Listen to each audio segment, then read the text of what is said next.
Será que você realmente enxerga as cores? Por que certos tons te atraem tanto e outros te afastam? Sem explicação. Você já parou para pensar que as cores não estão ali só para enfeitar? Elas comunicam, elas evocam, elas moldam o que você sente, antes mesmo que você perceba. E se eu te dissesse que as cores falam com a alma, você saberia escutar? Vocês estão bem? Sou eu, Gabi Ferong. E eu, Vitor Nurdin. E se esse início fez sentido para você, deixa um joinha aqui embaixo e se inscreve também. É muito importante para nós apoiar a gente nesse nosso primeiro vídeo. A voz silenciosa das cores.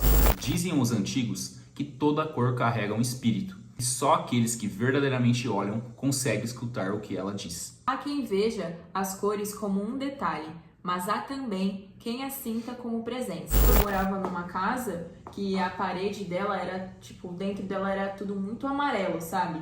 E Sim. Aquilo lá, por algum motivo, me dava muito enjoo quando eu olhava. E principalmente quando eu já tava mal, assim, sabe? Meio doente. Aquilo tudo me lembrava fritura, sabe? Lembrava batata, verdade. porque meu estômago já tava meio ruim, assim. É verdade, é verdade. Que louco, né? Desde os primeiros tempos, artistas, curadores de imagem, arquitetos, construtores e contadores de histórias, todos que trabalham com a estética do mundo, caminham lado a lado com as cores. E cedo ou tarde, eles descobrem, as cores não são apenas escolhas, são mensagens. Mesmo que cada ofício toque as cores com mãos diferentes, o efeito que elas provocam é ancestral, profundo, universal. Como eu comecei a trabalhar com tatuagem, então eu também tive que ir atrás das cores para entender um pouco mais, para saber mais a fundo o que eu poderia melhorar no meu trabalho, né? Então, realmente as Você profissões... acaba conhecendo um pouco, né? Exatamente. A que trabalha com a estética, com alguma coisa visual, ela sempre vai ter que ir no final ir atrás, procurar saber, entender um pouco mais sobre as cores, né? É verdade. E aí, nesse sentido, você correndo atrás de entender melhor sobre as cores, você começa a se deparar com esse tipo de coisa, né? E isso é muito louco, né? Foi isso que um estudo profundo na Alemanha revelou. Mais de 2.000 vozes foram ouvidas, de ofícios e olhares diversos. A ela se perguntou, que cor tem o amor e a coragem? Que tom se veste o medo, a modernidade, a saudade? Então é como se não fosse uma coisa assim que foi jogada no vento, né?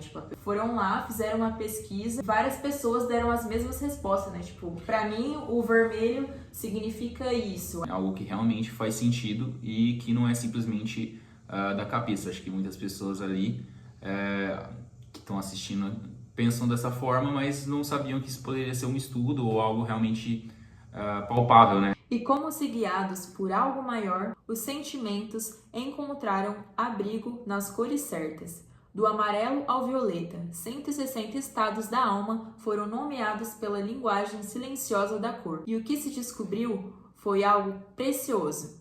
As cores não tocam apenas os olhos, tocam aquilo que vibra dentro. Não por acaso, as cores moldam nossa fala, nossos gestos, nossas escolhas, cada tom uma emoção, um estado visível. Cada nuance, um fragmento de linguagem universal. E por mais que a experiência seja íntima, o efeito costuma ser comum, compartilhado por gerações, por memórias coletivas, por símbolos que atravessam o tempo. Elas não são apenas escolhas, são linguagens, são vínculos entre o invisível e o que se vê. As cores não estão sozinhas, elas cantam em acordes. Assim como os sons, as cores formam harmonias.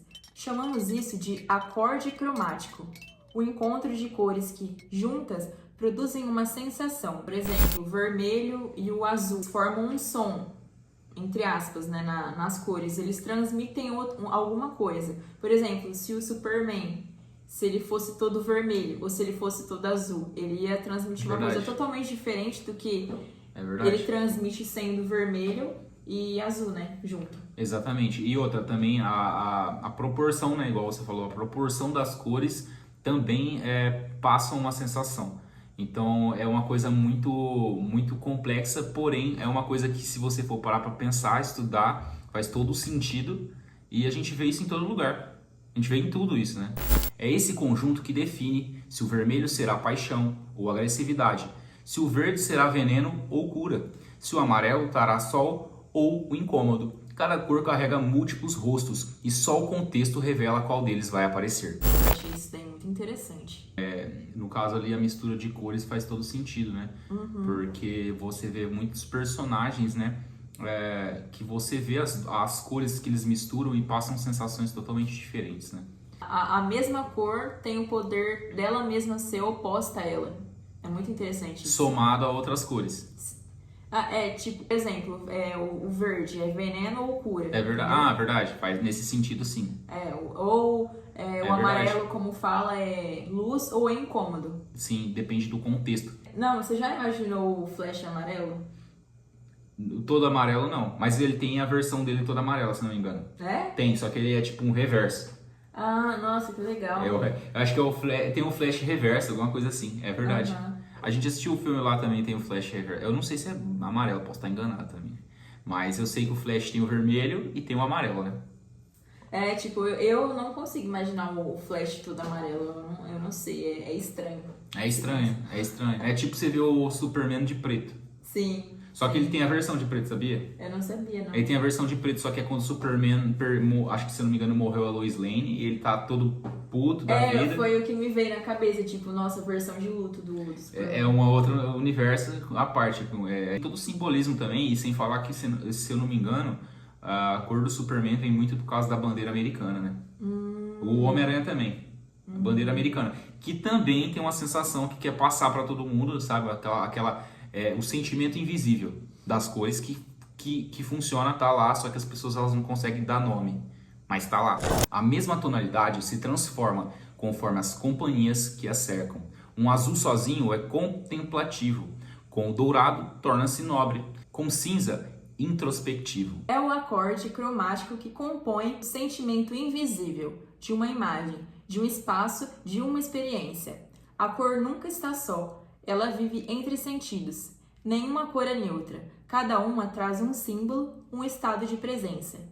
E é interessante, né, falar que nenhuma cor é neutra, porque quero pintar uma casa. Você escolhe, você fala lá pro vou pegar um pintor, branco, né, alguma coisa assim. Você fala pro pintor, tem que ser uma cor neutra, né, quero cinza, não sei o que lá. Só que o cinza em si, ele já transmite alguma coisa, não é verdade? Tudo passa uma sensação, né, todas as cores passam uma sensação, mesmo que soe que é neutro, né, mas Sim, não é, na verdade exatamente. não é. O cinza, ele... É um sentimento também, né? É um sentimento, e é por isso que muitas pessoas falam que o cinza, ele soa... Como se fosse uma cor, às vezes as pessoas pensam que o cinza, o concreto, é uma cor morta. Exatamente. Que é uma cor de, sei lá, olha como tudo é muito cinza, etc. Sim, é cinza, porém, dependendo das circunstâncias, passa uma sensação, dependendo de outras circunstâncias, passa outra. Mas nunca é uma sensação neutra, entende? Até porque o neutro, se você for ver, o neutro também é uma sensação. Não é? Neutro. É uma sensação, só que a diferença é que as pessoas dão um nome para aquilo como se fosse nada, mas nada não existe, né? Exatamente. É verdade, nada não existe. Fez sentido. A percepção que temos do lilás num vestido não será a mesma se ele estiver numa parede, numa flor, num alimento ou uma obra de arte. Cada cor muda com o gesto, com o uso e com a intenção. A psicologia das cores reconhece 13 cores cromáticas que não podem ser reduzidas umas às outras. O rosa não é apenas um vermelho diluído, é outro estado de espírito. O cinza, embora nasça do preto e do branco, possui sua própria voz. O dourado e o prateado, muitas vezes ignorados como cores nos tratados técnicos, aqui ganham seu lugar como um amarelo ou cinza. Antes de saber disso, eu não considerava realmente o dourado e o prateado uma cor. Você considerava? Cara, pior que eu considerava não por saber, assim, sabe, que era uma cor, mas porque quando eu desenhava, eu gostava muito de desenhar essa cor. Então, pra mim, se era uma cor de lápis, com a criança, né, lógico. Se ela era uma cor que tava no lápis, era uma cor. Mas não que eu tinha essa profundidade toda, assim. Mas quando você vai crescendo, né, você vai vendo as coisas assim, às vezes você vai descartando muito, né, o dourado, o prata, você descarta mesmo. As pessoas descartam. Eu acho que eu penso assim, porque desde a época da minha infância, quando eu ia comprar um lápis, né? Aqueles lá que vem 12 cores, comprava os que vinha menos, né? Aí não vinha o dourado. Aí não vinha o dourado nem o prateado, né? Então, pra mim, as principais cores eram aquelas que vinham na caixinha de lápis, né? Sim. Não, mas se você for parar pra pensar, é tipo, o dourado e o prata, eles não são cores realmente primárias. Só que elas são cores que tem em todo lugar mesmo, né? Se você for parar pra pensar, porque, igual o estudo falou, né? De cromia, né? É uma coisa que tá em todo lugar, a cromia, né? Só que acho que a gente acaba descartando mesmo um pouco por causa dos lápis, igual você falou. E também no dia a dia a gente não usa muito essa cor, né? Cada cor é um símbolo completo e quem deseja criar com verdade, seja arte, moda, espaços ou mensagens, precisa escutá-las. Nos bastidores da arte e da comunicação, as cores podem serem usadas para suavizar um trauma, despertar memórias, provocar desejo ou guiar decisões. É o que estuda a cromoterapia, a psicologia profunda, as antigas tradições e as estratégias modernas de design, porque no fim vemos apenas o que sabemos ver. E ao compreender as camadas que habitam cada cor, passamos a enxergar o mundo de outro modo, mais simbólico, mais sensível, mais real. Porque aquele que ignora o espírito da cor, ainda que talentoso, será sempre ultrapassado por quem carrega consigo o saber. Usar a cor com sabedoria não é apenas criar e encurtar caminhos, é fazer com que a alma da imagem diga o que nenhuma palavra diria. Você procurar entender um pouco mais sobre as cores, né? Você não precisa nem ser expert assim da área, né? Nem precisa querer ter um estudo aprofundado assim, mas querer compreender um pouco mais vai possibilitar você de ver coisas ao seu redor, né? De entender mais o mundo ao nosso redor, de fazer como se fosse uma análise, sabe? Por exemplo, o que essa rosa que eu tô vendo aqui tá transmitindo para mim? Né? Entendi. Ela, por para exemplo, além só da imagem dela. Isso. De ser uma flor. Exatamente. Uma rosa. Tudo tem um significado, uma mensagem, né? Então você entender isso, né? Você possibilita abrir muito mais, expandir muito mais o seu pensamento, né?